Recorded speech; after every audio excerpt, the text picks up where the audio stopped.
योगी आदित्यनाथ कह रहे हैं बस 3 धाम की मांग है, अयोध्या पूरा हो चुका है, काशी और मथुरा बाकी है। देखिए पूज्य योगी आदित्यनाथ जी कल एक कितना सुंदर बात कहते हैं। वो एक एग्जाम्पल देते हैं कि जब दो भाइयों में लड़ाई होती है तो भगवान कृष्ण जाते हैं कौरव के पास और कहते हैं जी कि आप सब ले लीजिए, बहुत सारी ऐसी चीजें हुई होंगी, बहुत सारी नुकसान आपने किया होगा, लेकिन फिर भी हम माफ करते हैं।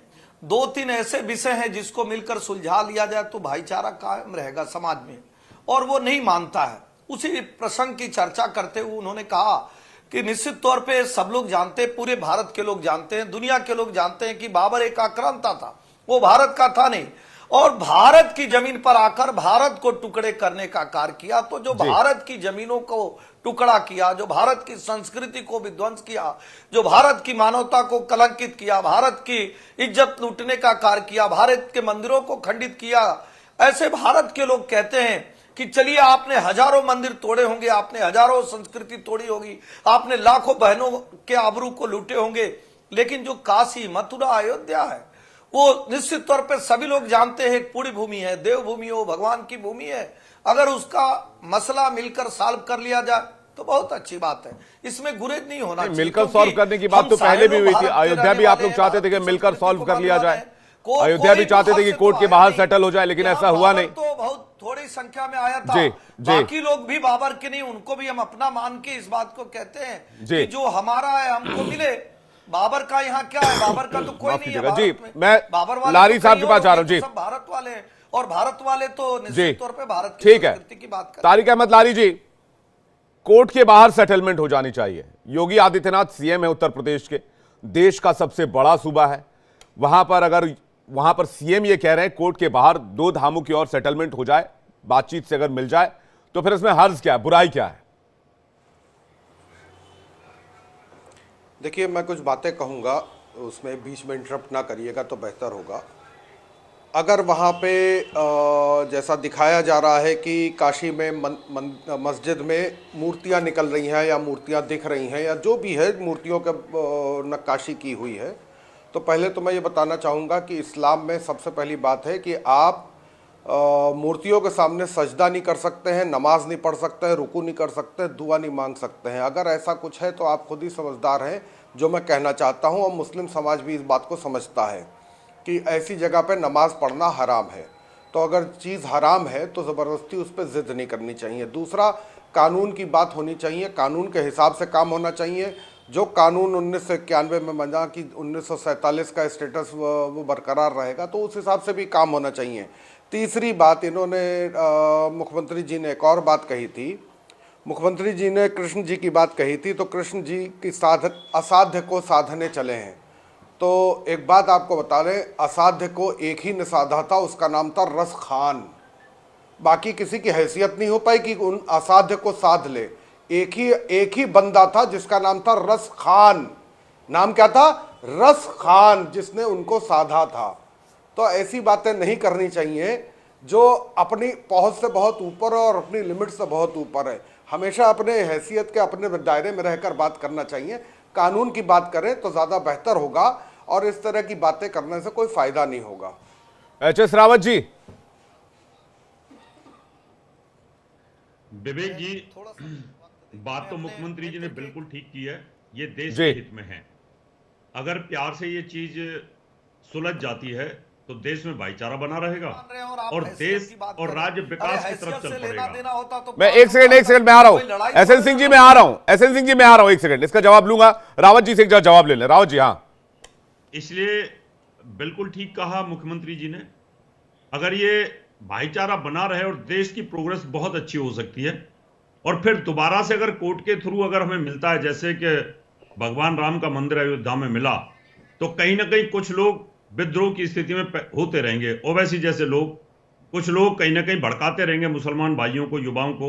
जिस प्रकार से उनकी स्टेटमेंट आती है कि तुम कहां सो रहे हो, तुम्हारी मस्जिदें छीनी जा रही हैं, तुम्हारे इस्लाम पे हमला हो रहा है, तो इस प्रकार का भड़काऊ भाषण रुक जाएगा। तो मैं तो यही चाहता हूं, जो मुख्यमंत्री जी ने कहा है कि भाईचारे से निपट जाए, अच्छी बात है। और उनको पता भी है कि हमारी जगह है, अच्छे तरीके से पता है कि मंदिर के बगल में, मस्जिद में आप इबादत नहीं कर सकते, जहां घंटा घड़ियाल बजता है, ये जबरदस्ती बनाई गई है। इसलिए अगर प्यार से दे दिया जाए तो बहुत ही अच्छी बात है और भविष्य के लिए बहुत सुंदर रहेगा। विवेक जी, ठीक है। फाजिल अहमद, आपका क्या टेक है इस पर? मैं सबसे पहले एक रिएक्शन ले लूं, फिर आगे डिबेट को आगे करेंगे। फाजिल अहमद जी। नहीं, इन्होंने एक बात कही है सर, अगर प्यार से नहीं दिएगा तो क्या होगा? जी, मैं इसके ऊपर आ रहा हूं, लेकिन पहले मैं फाजिल अहमद जी का रिएक्शन जानूं। फाजिल अहमद जी। देखिए, सुलह समझौता तो 1991 में हो चुका है जी। अब अगर कोई उस समझौते को न माने और बार बार वादा खिलाफी करे तो उसका कोई हल नहीं है। और 91 में वर्शिप एक्ट आया, पूरे देश ने बैठ करके तय कर लिया कि अयोध्या के बाद अब इस देश में कोई भी मंदिर मस्जिद पे बात नहीं होगी। और तब से लेकर 91 से लेकर के 2014 क्या 2019 तक कुछ बात नहीं हुई देश में। ये 2019 के बाद देश में एक षड्यंत्र शुरू हुआ कि हम कैसे इस देश की सत्ता पर काबिज होंगे। जिस मंदिर मस्जिद की लड़ाई ने यहाँ तक पहुँचा दिया, वो कैसे छोड़ सकते हैं। ये तो 2050 तक की तैयारी है। 2050 तक कभी काशी, कभी मथुरा, 5 साल के बाद फिर अयोध्या, फिर काशी, फिर मथुरा, फिर उसके बाद मेरठ, फिर बागपत, फिर कानपुर, फिर लखनऊ, फिर हैदराबाद। ये हर 5 साल के बाद कुछ न कुछ इस देश में 1857 की क्रांति के बाद देश की अंग्रेजों ने देखा था कि किस तरह से मुसलमान हिंदू मिलकर के इस देश से अंग्रेजों की चूल हिला दिए। तो उन लोगों ने इस देश में हिंदू मुसलमान के बीच में इस तरह की चीजें ऐसी बो दी कि उसी अंग्रेजों की नीतियों पर भाजपा चल रही है। और उसी अंग्रेज की नीति ने, जो 200 साल अंग्रेज इस देश में रह गए हिंदू मुसलमान में फूट डाल करके, उसी नीति पर भारतीय जनता पार्टी की सरकार चल रही है कि बस मंदिर मस्जिद का झगड़ा लगाए रहो और मजे से बड़े बड़े उद्योगपतियों को फायदा पहुंचाओ और उनसे अपने जीवन का सुधार कराओ। इसी पॉलिसी पर पूरा सरकार चल रही है। फूट डालो और राज करो जी। आप कह रहे हैं समाज को तोड़ने की बात की जा रही है। तो जी, तथागत बुद्ध मिलते हैं। जी, आप कह रहे हैं समाज को तोड़ने का काम किया जा रहा है और वोट बैंक की राजनीति हो रही है। बिलाल खान से रिएक्शन लो, उसके बाद एसएन सिंह जी, सबका जवाब के लिए आपके पास आ रहा हूं। बिलाल खान। देखिए, मंदिर मस्जिद और जिस तरीके से आपने देखा होगा दिल्ली के अंदर मज़ारों को तोड़ा जा रहा है, तो ये राजनीति सिर्फ और सिर्फ मलाई चाटने की राजनीति है। देश में बैठी हुई सरकार के पास कोई मुद्दे नहीं रहे, इनको देश के कानून पर भरोसा नहीं है। एक इतने बड़े स्टेट के मुख्यमंत्री कहते हैं हमको दे दीजिए, यानी कानून पे आपको भरोसा नहीं है। 1991 प्लेसेस ऑफ वर्शिप एक्ट जो बना था उसको फिर नहीं माने। देश में यही माहौल जो आप दिल्ली के अंदर कर रहे हैं, किस तरीके से आपको मालूम है 900 साल पुरानी मेहरौली में मस्जिद तोड़ी गई। और आपको ये भी पता होना चाहिए कि जो 800 साल से वहाँ रोड के बिल्कुल वो नहीं था, कोई अतिक्रमण नहीं था, लेकिन सुबह 5 बजे जब हम लोग जागे नहीं थे उससे पहले हमें ये खबर और मिल गई, जो मामू भांजे की मजार थी 700 साल पुरानी, उसको तोड़ने का काम किया। तो अब ये ज्ञानवापी मथुरा, तो ये कब तक ऐसे ही चलाते रहेंगे? इनके पास कोई मुद्दे नहीं है क्या? ये हमेशा से हिंदू मुसलमान मंदिर मस्जिद की राजनीति से उठकर अगर बात करेंगे तो हम भी इनका साथ देने का काम करेंगे। लेकिन ये लोग नफरत चाहते हैं। जिस तरीके से आज देश का हाल कर दिया, अर्थव्यवस्था का इतना बुरा हाल कर दिया, महंगाई का इतना बुरा हाल कर दिया है, और आज यही नफरत हिंदू मुसलमान, मतलब आप कह रहे हैं कि न्याय पर भरोसा नहीं है इनको, इसलिए जानबूझकर ऐसा करते हैं। तो फिर अयोध्या में तो न्याय की जीत हुई ना बिलाल खान, आपके हिसाब से? जी, कानून की बात करते हैं ना, अगर न्यायपालिका पर भरोसा होता है इन लोगों को, तो कहते कोर्ट में मामला चल रहा है, ज्ञानवापी का भी कोई वो जजमेंट थोड़ी ना आ गया फाइनल।